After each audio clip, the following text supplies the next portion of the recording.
बच्चों, ये कहानी है एक खूबसूरत उत्तराखंड के जंगल की, जहाँ पर एक चूहा और एक शेर भी रहते थे।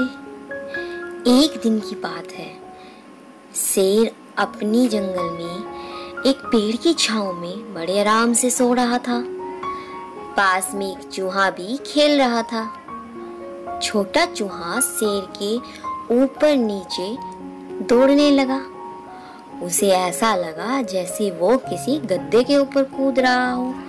ऐसे ही उछल कूद करते जब उसे बहुत देर हो गई तो शेर को इस वजह से नींद खुल गई।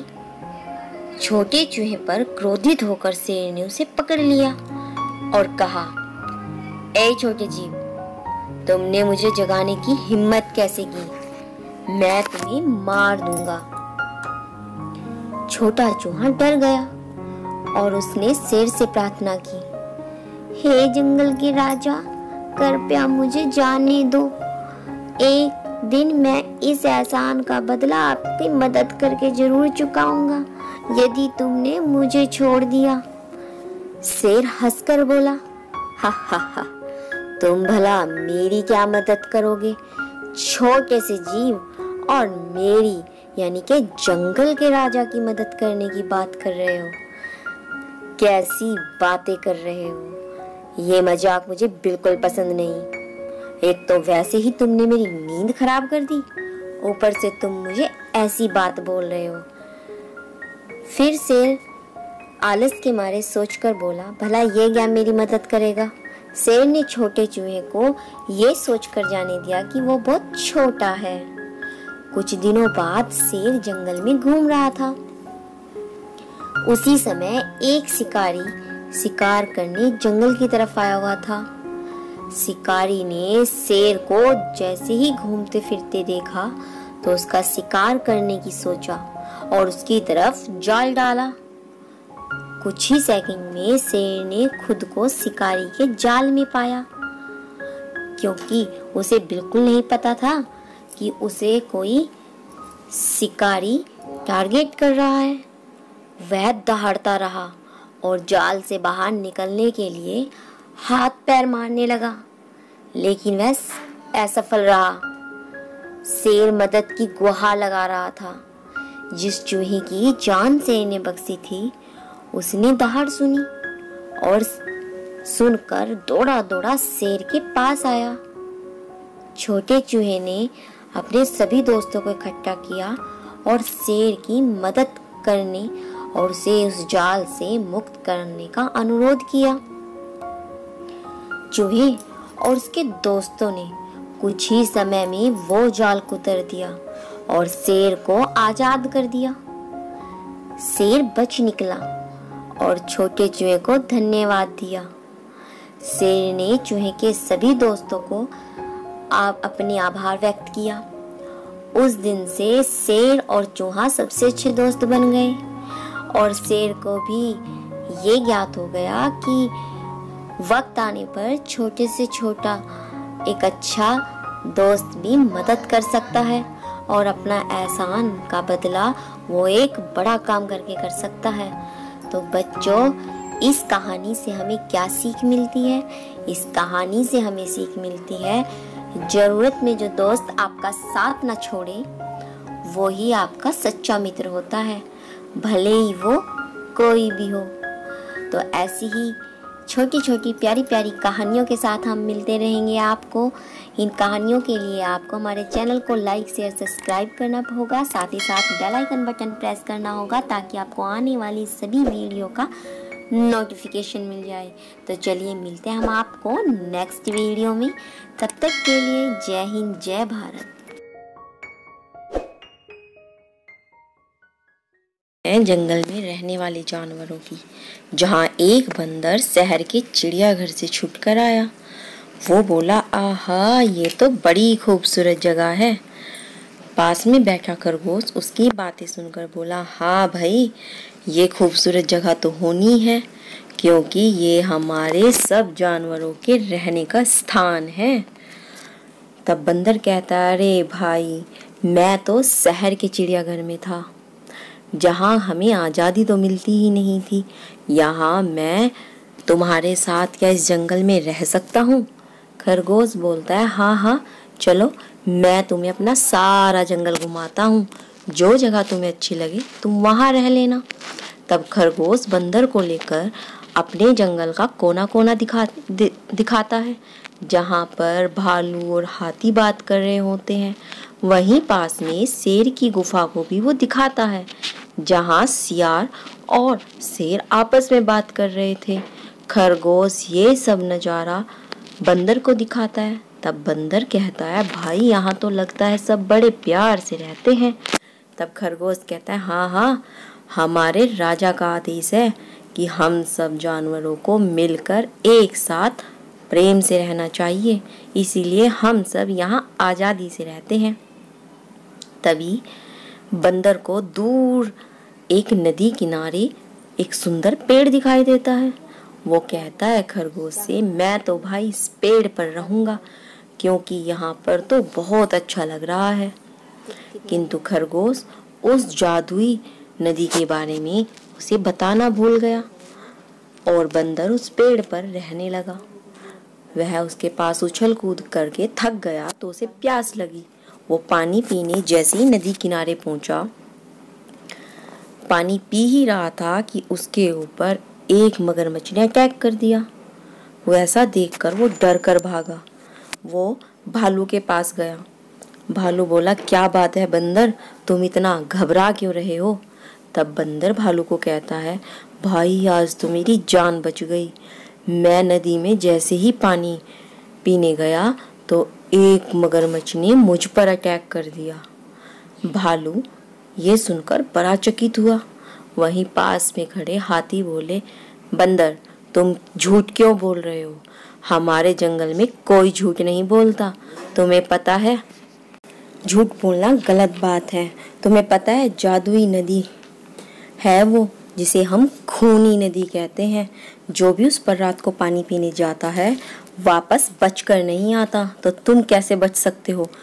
बंदर तब सबको बोला, अरे भाई मेरी बात का यकीन करो, वह नदी खूनी नहीं है, वहाँ पर रहने वाला वो जो मगरमच्छ है ना वो खूनी है, तुम झूठ बोल रहे हैं। ये बात होते होते सब शेर के पास पहुँचे। शेर ने उनकी सारी बातें सुनी। तब शेर बोला, ठीक है, तुम अगर साबित कर सकते हो तो हमें दिखाओ। तब बंदर उन सब जानवरों को लेकर नदी में गया और उसमें एक बड़ा सा पत्थर फेंका, जिससे मगरमच्छ बाहर आया। लेकिन मगरमच्छ ने, सभी जानवर तो छुप रहे थे, लेकिन हाथी उसे दिख गया, जिस कारण वो बोला कि अगर मैं सब जानवरों के सामने आ गया तो मेरा तो खेल खत्म हो जाएगा। इसीलिए वहीं का वहीं रुक गया। जानवरों को लगा कि नदी में कोई बड़ा सा पत्थर है, जो दिन में जल की प्रवाह की वजह से दिखाई नहीं देता और रात को नदी के शांत रहने से ये पत्थर हमें दिखाई देता है। बंदर अपनी बात बोलते बोलते थक गया, किंतु सभी जानवर उससे कहने लगे कि तुम तो झूठ बोल रहे हो। फिर शेर ने बंदर से कहा, ठीक है, अगर तुम्हें लगता है कि वहाँ पर कोई मगरमच्छ है जो हमारे सभी जानवरों को नुकसान पहुँचा रहा है, तो तुम उसे हमें पकड़ कर दिखाओ। तब बंदर कहता है, ठीक है, मुझे रस्सी ला कर दो, क्योंकि जब मैं चिड़ियाघर में था ना तो हमें जानवरों को काबू करना सिखाया जाता था। मैं भी तुम सबको उस मगरमच्छ को काबू करके दिखाऊंगा। तब बंदर 2 रस्सी लेकर नदी के किनारे पहुंचता है और वहां पर वो रस्सी को बांध देता है और पानी में छप छप करने लगता है। तब मगरमच्छ चारों तरफ देखता है, जानवर तो सभी छिपे हुए थे। मगरमच्छ चारों तरफ देखता है तो उसे कोई दिखाई नहीं देता। उसे लगता है कि शायद मेरा शिकार आ गया, किंतु उसे क्या पता था कि आज तो उसी का शिकार होने जा रहा है। पकड़ने के लिए नदी किनारे पहुंचा तो वो उस रस्सी में फंस गया। ना वो आगे खिसक गया, ना वो पीछे जा सकता था। तभी सभी जानवर झाड़ियों से निकलकर बाहर आए और सब ने उस मगरमच्छ को देखा। तब भालू बोला, बंदर भाई तुम सब ठीक कह रहे थे, ये ही है वो खूनी। यानी कि हमारी नदी खूनी नहीं है, अब हम इसमें नहा सकते हैं, इसका पानी हम रात को भी पी सकते हैं। इसने हमारा जीना भारी कर दिया था, जिसकी वजह से हम डर डर कर जी रहे थे। अब इसको यही सजा है कि अब ये यहीं पर बंधा पड़ा रहेगा, और अगर इसने छूटने की कोशिश की तो इसे जान से मार दिया जाएगा। सभी जानवर बंदर की सूझबूझ पर बड़ा इतराए। सभी कहने लगे कि बंदर ने हमारी सारी समस्याएं हल कर दी। हमारी पानी की समस्या बहुत बड़ी थी। अब हम बंदर को अपना सलाहकार रखेंगे। और राजा शेर ने भी इसकी अनुमति दे दी। तो बच्चों, इस कहानी से हमें सीख मिलती है कि हम सूझबूझ से बड़ी परेशानी को भी हल कर सकते हैं। तो मिलते हैं हम आपको अगली कहानी के साथ। तब तक के लिए आप चैनल को लाइक, शेयर, सब्सक्राइब करना बिल्कुल न भूलना। साथ ही साथ बेल आइकन बटन प्रेस करना ताकि आपको आने वाली सभी वीडियो का नोटिफिकेशन मिल जाए। तो चलिए मिलते हैं हम आपको नेक्स्ट वीडियो में।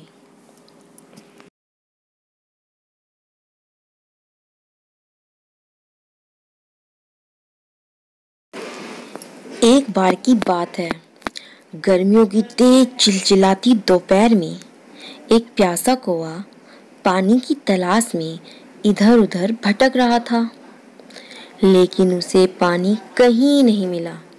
वह प्यासा उड़ता ही जा रहा था। उड़ते उड़ते वह दूर जंगलों में पहुंच गया, लेकिन उसकी हालत बहुत खराब थी, क्योंकि उसे प्यास बहुत तेज लगी थी। और अब कौवे को लगने लगा कि उसकी हालत खराब होने लगी है और अब उसकी मौत नजदीक है। वो डर गया और तेजी से उड़ा और दूर दूर तक वो नजर मारने लगा कि कहीं तो उसे पानी नजर आए। एक खूबसूरत जंगल में पहुंचते ही उसे एक पेड़ के नीचे एक घड़ा दिखाई दिया। वो बड़ी हिम्मत जुटाकर उस घड़े तक पहुंचा, लेकिन उसकी खुशी बस कुछ समय के लिए ही थी, क्योंकि उस घड़े में पानी तो था, लेकिन इतना नहीं था कि कौवे की चोंच जा सके और कौवा पानी पी सके। कौवे ने हर तरह से पानी पीने की कोशिश की, लेकिन वह पानी पीने में सफल नहीं हो पाया। अब कौवा पहले से भी ज्यादा दुखी हो गया था, क्योंकि उसका गला मारे प्यास के सूख रहा था और वह बड़ा व्याकुल था। कुछ देर घड़े को देखते देखते कौवे की नजर घड़े के आसपास पड़े कंकड़ों पर पड़ी, और वो कंकड़ पत्थरों को देखते ही उसके मन में एक योजना आई। उसने सोचा कि थोड़ी और मेहनत करके अगर वह एक एक करके सारे कंकड़ घड़े में डाल दे तो पानी ऊपर आ जाएगा और वो आसानी से पानी पी सकेगा। उसने एक एक कर आसपास पड़े कंकड़ों को घड़े में डालना शुरू किया। वह कंकड़ों को तब तक घड़े में डालता रहा जब तक पानी ऊपर उसकी चोंच तक नहीं आ सका। फिर काफी मेहनत के बाद जब पानी ऊपर आया तो कौवे ने भी जी भर कर पानी पिया और अपनी प्यास बुझाई। तो बच्चों, इस कहानी से हमें ये शिक्षा मिलती है कि हमें किसी भी परिस्थिति में हिम्मत नहीं हारनी चाहिए, मेहनत करते रहना चाहिए, क्योंकि मेहनत करने वाले को ही सफलता मिलती है। तो मिलते हैं हम बच्चों आपको अगली वीडियो में। तब तक के लिए आप चैनल को लाइक शेयर सब्सक्राइब करना बिल्कुल ना भूलना। आपको ये कहानी कैसी लगी हमें आप जरूर बताना। तो चलिए मिलते हैं हम आपको नेक्स्ट वीडियो में। तब तक के लिए जय हिंद, जय भारत।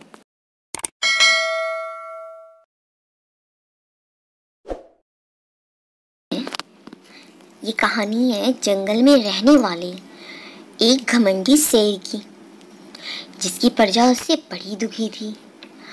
वो जंगल के विकास के लिए कुछ भी नहीं करता था।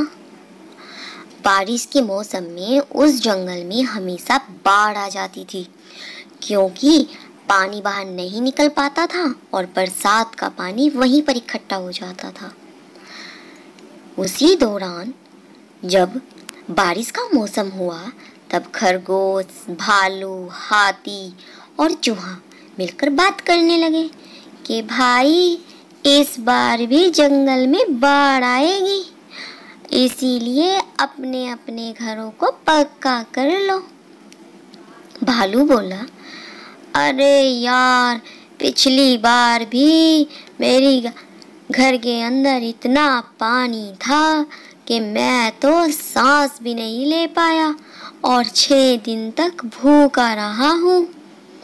हाथी कहता है, मेरी गुफा के अंदर भी ऐसा ही हुआ था, पर भाई एक बात तो बताओ, हर बार हम इस बाढ़ से कैसे बचें?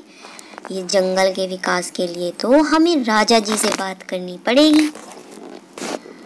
तब चूहा कहता है, जंगल के राजा से पहले ना हमें उस चापलूस चालाक लोमड़ी से बात करनी होगी, जो हर दम शेर खां के पीछे रहती है और उसकी हर गलती में और सही में हाँ हाँ करती रहती है।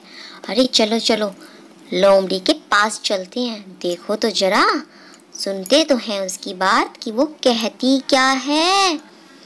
तब चारों मित्र मिलकर लोमड़ी के पास जाते हैं और लोमड़ी इसके आगे कहते हैं, भाई लोमड़ी बहना, बारिश का मौसम आने वाला है। पिछली बार भी बाढ़ के कारण पूरे जंगल में काफी तबाही हुई थी और हमें अपना अपना घर छोड़कर टीलों पर भूखा रहना पड़ा था। इस बार क्या विचार है? राजा जी से कोई बात हुई है या नहीं? लोमड़ी बड़ी चालाक लोमड़ी ने जवाब दिया, ये तो शेर खां ही बता पाएंगे, मैं क्या बताऊं? भला मैं एक छोटी सी जानवर, मुझे क्या? इसका जवाब तो तुम सब मिलकर राजा जी से मांगो। सारे मित्र मिलकर राजा के पास गए और राजा सभी जानवरों को अपनी ओर आते देखकर घुर्रा कर बोला, क्या बात है भाई, तुम सब मिलकर मेरी गुफा की तरफ क्या कर रहे हो? तब उनमें से खरगोश बोला, सरकार वो बात ये है। क्या बात है वो सरकार? तब हाथी बोलता है, सरकार इस बार भी मौसम जल्दी ही खराब होगा, तो क्या करूं मैं? तब चूहा बोला कि बाढ़ आती है ना जंगल में, इसी बारे में बात करने आए हैं कि आप इस बार बाढ़ से बचने के लिए क्या कर रहे हो? तब शेर गुस्से में दर्रा कर बोला, क्या मतलब है तुम्हारा? तुम मुझे सिखाओगे राजनीति? तुम मुझे सिखाओगे जंगल का विकास कैसे करना है? मैं राजा हूँ, राजा। तुम जैसे जानवरों की मुझे सलाह की जरूरत नहीं है, जाओ यहाँ से। जब बाढ़ आएगी तब मैं खुद देखूंगा, अभी यहाँ से निकलो। गुस्से में देखकर लोमड़ी बोली, सरकार मैं पहले ही कह रही थी कि राजा जी अपने काम में निपुण हैं, वो स्वयं खुद कर लेंगे, लेकिन ना जाने क्यों इन्होंने मेरी बात नहीं सुनी और आ गए आपको सलाह देने। तब शेर सबको भगा देता है। सभी जानवर आपस में बात करने लगे कि शेर खा तो इस बार भी हमें बाढ़ में मारेगा, क्यों ना हम अपने खाने पीने का इंतजाम पहले ही कर लें और अपने घरों को पक्का कर लें। तभी कुछ दिनों बाद बारिश शुरू हो गई और बारिश होते होते इतनी तेज हो गई कि पूरा जंगल पानी से लबालब हो गया। पहले तो बंदर का जो घर था पेड़ के ऊपर टूट गया, क्योंकि भारी वर्षा के कारण वो ज्यादा दिन टिक ही नहीं पाया। तब बंदर सोचता है क्या करूं। बंदर तभी हाथी की गुफा की ओर दौड़ता है और कहता है कि हाथी की गुफा में जरूर कुछ बंदोबस्त होगा, क्यों ना मैं हाथी की गुफा में चलूं। बंदर हाथी की गुफा में चला जाता है। उधर भालू की गुफा में भी पानी भर गया और वो भी सोचने लगा कि क्या करूं, अब तो मैं मर जाऊंगा अगर ज़्यादा देर पानी में रहा। उसको भी आइडिया आया और वो भी हाथी की गुफा में चल दिया। उधर चूहे के बिल में तो सबसे पहले पानी भर गया था, वो पहले से ही हाथी की गुफा में था। तब हाथी की गुफा सुरक्षित थी, लेकिन कुछ ही घंटों बाद उसमें भी पानी भर गया, क्योंकि बारिश तो रुकने का नाम ही नहीं ले रही थी। तब हाथी ने अपनी गुफा के आसपास खड़े कुछ पेड़ों को काटा और काट कर अपनी गुफा में इकट्ठा कर दिया और उस पर सभी जानवर खड़े हो गए। खाने पीने का तो उन्होंने पहले से ही बंदोबस्त किया हुआ था, इसलिए उनका 1-2 दिन अच्छे से कट गया। तभी लोमड़ी के उसमें भी पानी भर गया। लोमड़ी सोचने लगी, अभी तक कोई जानवर मेरे पास नहीं आया, इसका मतलब जंगल के सभी जानवर सुरक्षित हैं। चलूं आखिर देखूं तो सही वो कैसे हैं सब। उन्होंने बंदर का घर देखा जो पहले से ही टूटा हुआ था। भालू के घर में भी पानी भरा हुआ था। उसको दिमाग में आया कि जरूर ये सब हाथी की गुफा में होंगे। तब वो हाथी की गुफा की ओर जाती है। वहां पर जाकर बोलती है, भाई मुझे भी अपने पास रख लो, मेरे घर में भी पानी आ गया। इस बार तो जीना मुश्किल हो गया, हर बार से ज्यादा बारिश है। तब उन्होंने उसको भी अपने पास रख लिया। चूहा बोला, चल भाग यहाँ से। तब तो बड़ी शेर खा के चापलूसी करती रहती है, पूरा दिन सुनती नहीं है। इधर उधर की देखकर भी तुम्हें समझ में नहीं आया था कि इस बार क्या होगा बाढ़ में? पिछली बार पता है आधे से ज्यादा जानवर मर गए थे, लेकिन ये जो जंगल का राजा है ना, कुछ भी नहीं करता। किसने बनाया इसको राजा? तब लोमड़ी कहती है, भाई क्या करूं, चापलूसी तो करनी पड़ती है, आखिर जंगल के राजा हैं। उधर राजा की गुफा में भी पानी भर गया और राजा सोचने लगा, अभी तक कोई भी जानवर मुझसे मदद मांगने नहीं आया, यानी कि मेरी ही गुफा में पानी है और सभी जानवर सुरक्षित हैं, या फिर मुझसे डर गए। चलूं आखिर देखूं तो सही आखिर ये सब जानवर हैं कहाँ। वो भी सबका टूटा फूटा घर देखते हुए रास्ते से आता हुआ हाथी की गुफा की ओर आ गया। उसने देखा कि सभी जानवर सुरक्षित बैठे हुए हैं। तब शेर कहता है, भाई जंगल के राजा को भी अपने पास रख लो। तब खरगोश कहता है, हाँ हाँ सरकार आइए, क्यों नहीं, आपके लिए भी यहाँ पर जगह है। लेकिन चूहा उसको भी बोलता है, शेर खां ये सब आपकी वजह से हुआ है, अगर आप समय रहते जंगल को सुरक्षित कर लेते तो आज आपको भी किसी और की गुफा में नहीं आना पड़ता। हम तो हमारे साथ साथ आप भी बड़े परेशान हो। देखा, अगर सही समय रहते आप जंगल का विकास कर लेते तो आज हमें ये दिन ना देखना होता। तब शेर कहता है, हाँ भाई चूहा तुम सही कह रहे हो, बात तो तुम्हारी सही है, किंतु अब कुछ नहीं किया जा सकता। इसीलिए इस बार बाढ़ जैसे ही खत्म होगी मैं अपने जंगल की जरूर सुरक्षित रहने के लिए और विकास करूँगा। कुछ दिनों बाद जब बरसात बंद हो गई और जंगल का पानी खत्म हो गया, तब उन्होंने बाहर आकर निकल कर देखा तो पूरा जंगल तहस नहस हुआ पड़ा था। तब राजा ने सोचा कि अब तो मुझे जंगल का विकास करना ही पड़ेगा, अन्यथा जंगल के फल फ्रूट वाले पेड़ तो खत्म हो ही गए। कहीं ऐसा ना हो कि सभी जानवर जंगल छोड़कर चले जाएं और मुझे यहाँ पर अकेला रहना पड़े। फिर उसने अगली बार आने तक अपने जंगल का विकास कर लिया और अब बहुत सारे घर उसने सुरक्षित बनाए ताकि मुसीबत के समय वो काम आ सके। तो बच्चों, इस कहानी से हमें सीख मिलती है कि समय रहते हमें अपनी मुसीबतों का सामना और उनसे बचने का तरीका पहले ही सोच लेना चाहिए, अन्यथा ऐसे ही परेशानी होती है। ये कहानी आपको कैसी लगी आप हमें कमेंट करके ज़रूर बताइएगा। साथ ही साथ चैनल को लाइक से सब्सक्राइब करना बिल्कुल न भूलना और बेल आइकन बटन प्रेस करना ताकि आपको आने वाली सभी वीडियो का नोटिफिकेशन मिल जाए। तो चलिए मिलते हैं हम आपको नेक्स्ट वीडियो में, तब तक के लिए जय हिंद जय भारत।